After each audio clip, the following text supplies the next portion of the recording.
वाहतूक कोंडीच्या समस्येने त्रस्त असलेल्या ठाणे भिवंडी कल्याण परिसराला अखेर मोठा दिलासा मिळणार आहे। मुख्यमंत्री देवेंद्र फडणवीस यांच्या अध्यक्षतेखाली पार पडलेल्या मेट्रो मार्ग क्रमांक 5च्या आढावा बैठकीत भिवंडी शहरात भूमिगत मेट्रो मार्ग विकसित करण्याचा मोठा निर्णय घेण्यात आलाय। फक्त मेट्रोच नाही तर रस्ता रुंदीकरण आणि नवीन उड्डाणपूल उभारण्याचा स्वतंत्र प्रकल्पही राबवण्यात येणार आहे।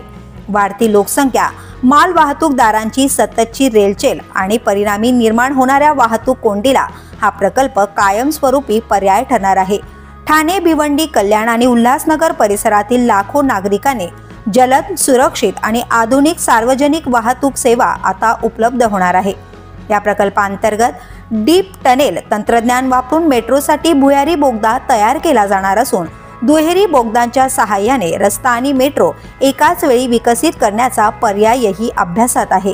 मुख्यमंत्री फडणवीस यांच्या उपस्थितीत झालेल्या या महत्त्वाच्या बैठकीला मुंबई महानगर प्रदेश विकास प्राधिकरणाचे आयुक्त डॉक्टर संजय मुखर्जी, अपर मुख्य सचिव असीम गुप्ता, भिवंडी निजामपूर मनपाचे आयुक्त अमोल सागर, कल्याण डोंबिवली मनपा आयुक्त अभिनव गोयल आणि इतर वरिष्ठ अधिकारी उपस्थित होते।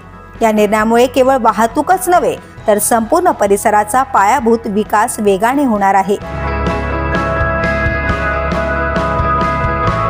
The police news bureau, Thane.